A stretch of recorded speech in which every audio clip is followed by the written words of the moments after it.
Cerita Jumat Kliwon kali ini adalah cerita horor yang viral di media sosial, di mana kisah nyata tersebut dibagikan oleh akun Twitter @catatanyohana_channel.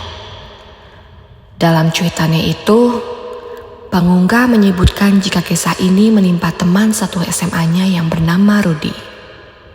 Lebih lanjut,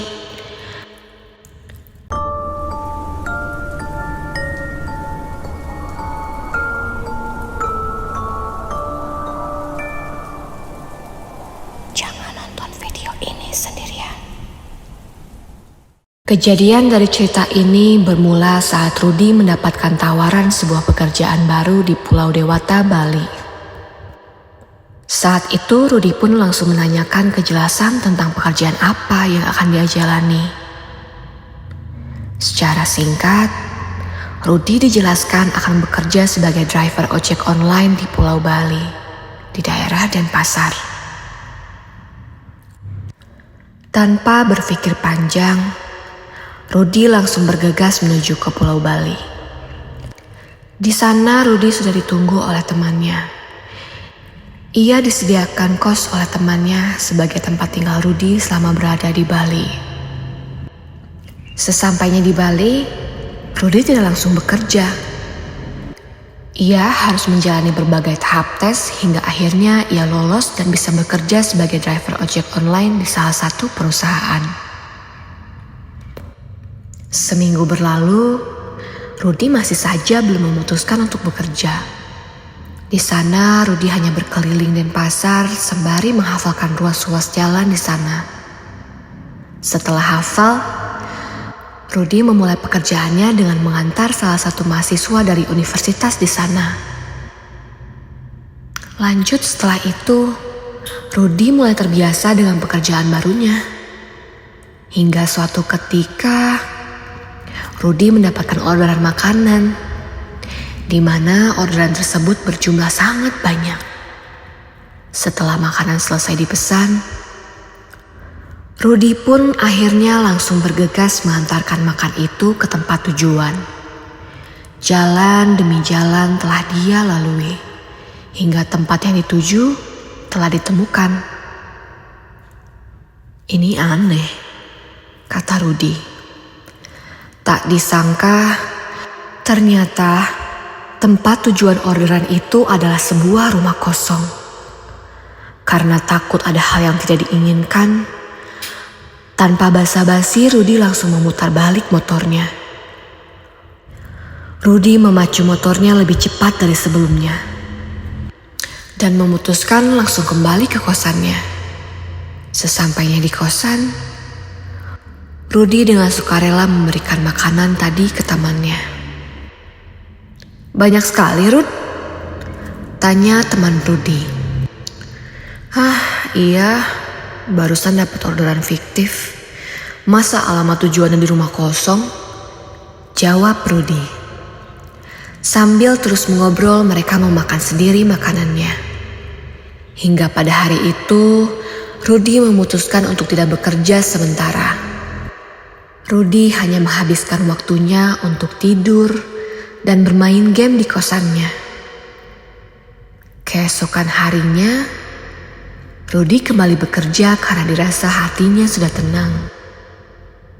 Hingga sore, semua berjalan dengan lancar.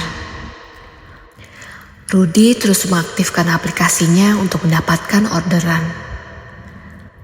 Saat azan maghrib tiba, dia mendapatkan orderan makanan lagi. Tanpa berpikir lama-lama, Rudy langsung menerima orderan tersebut dan bergegas menuju ke restoran yang dituju. Setelah makanan selesai dibuat, Rudy pun berangkat menuju ke tempat tujuan yang dimana ia harus masuk ke daerah perumahan elit. Di perumahan tersebut, banyak rumah yang berukuran besar dan megah. Sebelum Rudy masuk, Rudy meminta izin terlebih dahulu ke security setempat. Permisi Pak, saya mau minta izin mau mengantarkan makanan di sini," kata Rudy. "Oh, baik Mas, sampai langsung saja ke sana," jawab bapak sekuritinya. Rudy pun langsung berangkat ke sana. Alamat tujuan pun sudah ketemu. Rudy langsung turun dari motornya. Dia pun memanggil-manggil orang yang ada di dalam rumah tersebut. Karena tidak ada jawaban, akhirnya Rudy melihat sekeliling sambil mencari bel. Sepertinya gak akan kedengeran jika dipanggil dari sini, kata Rudy sambil mencoba menghubungi lewat handphonenya. Rudy menemukan bel rumahnya di pojok dekat gerbang. Rudy pun menghampiri bel tersebut dan menekannya hingga terdengar suara dari dalam. Halo Pak, sudah di mana? Ternyata telepon Rudy sudah diangkat dan menanyakan keberadaan Rudy. Oh, saya sudah di depan rumahnya Mbak, jawab Rudy. Oh ya udah Pak, saya keluar dulu, kata customer tersebut. Akhirnya Rudy mencoba menunggu. Tidak lama Rudy menunggu karena pemilik rumah sudah keluar. Wanita cantik sekitar umur 20-an memakai kaos lengan pendek dan hot pants. Wah, Rudy langsung terlihat senang. Mbak Cici ya? Tanya Rudy. Iya mas, ini uangnya, jawab Cici. Waduh, saya nggak ada kembaliannya mbak, kata Rudy.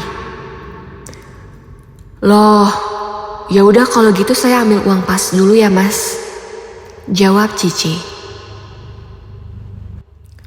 Sebelum Cici kembali, Rudy memberikan makanannya agar sekalian dibawa masuk oleh Cici.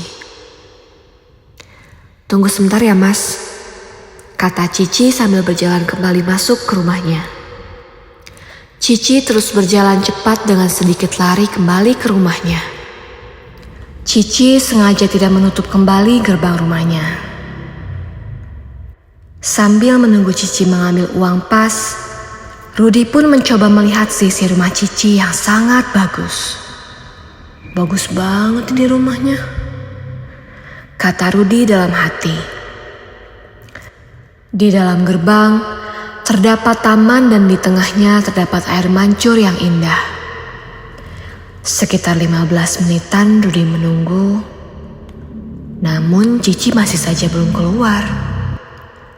Karena capek berdiri, Rudy memutuskan untuk duduk di sebuah kursi yang terbuat dari semen dan batu bata di dekat gerbang. Lama Rudy menunggu hampir sudah sekitar 30 menit. Hingga akhirnya Rudy memutuskan untuk memanggil Cici dari luar gerbangnya. Kalau dipikir pakai logika, Rudy sangat percuma memanggil Cicinya.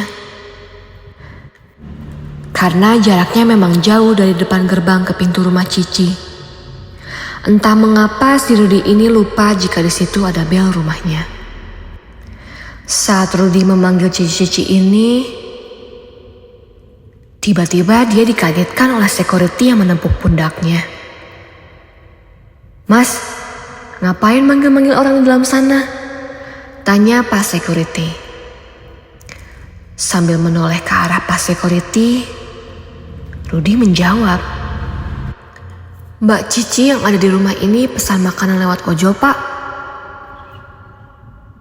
Doh, sebentar mas, sini dulu, kata Pak Security itu. Akhirnya Rudy berjalan 1-2 langkah dan berada tepat di samping Pak Security tadi. Mereka semua membelakangi rumah itu. Lalu Pak Security tadi berbisik kepada Rudy. Rumah ini sudah lama kosong mas, kata Pak Security. Wah, mana mungkin pak, jawab Rudy yang tidak percaya dengan perkataan Pak Security itu. Iya toh, pemilik rumah ini sudah meninggal dunia, lalu keluarganya pindah, dan rumah ini sudah dikosongi lama kok, kata Pak Security yang mencoba menjelaskan. Loh kok bisa pak?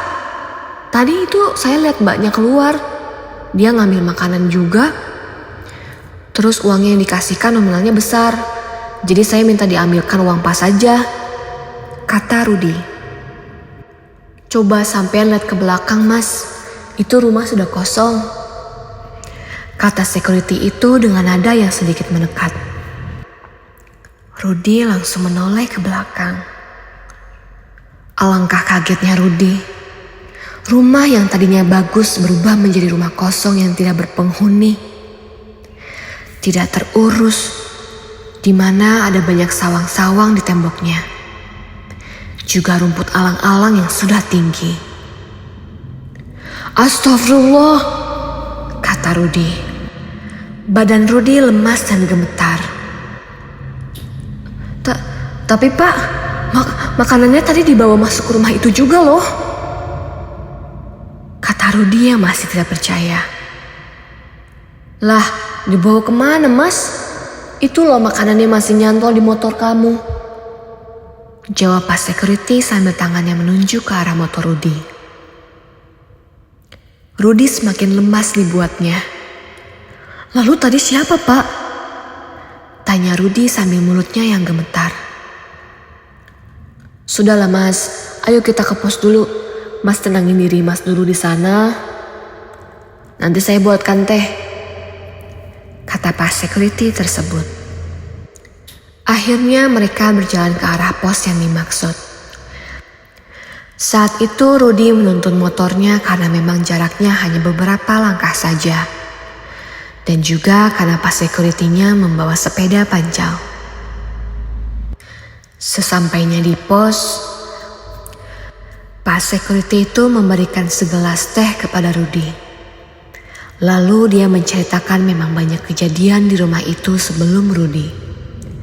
Motifnya sama, memesan makanan melalui ojol.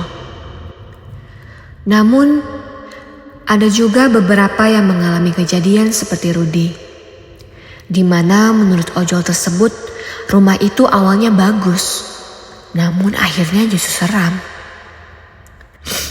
Bahkan ada juga ojol yang mengantarkan pulang si Cici ini sampai ke rumah tersebut. Ini orang ngebonceng siapa ya? Lah kok ngomong sendiri? Terus sesampainya di rumah si Cici, orang ini masih ngobrol sambil tangannya menerima uang cash gitu Mas, kata pas security itu. Rudy semakin dibuat takut mendengar cerita dari pas security itu. Hingga akhirnya ia cepat-cepat untuk pamit pulang ke kosnya. Dan menaruh makanan pesanan Cici itu di pos tersebut. Ya udah Pak, ini buat Bapak sama temannya aja, kata Rudy sambil memberikan makanan hasil dari pesanannya si Cici. Setelah berpamitan, Rudy bergegas pulang ke kosnya dan langsung menceritakan kejadian tadi ke teman satu kosnya. Sejak kejadian itu, Rudy pun memutuskan untuk menonaktifkan aplikasi driver ojolnya di malam hari.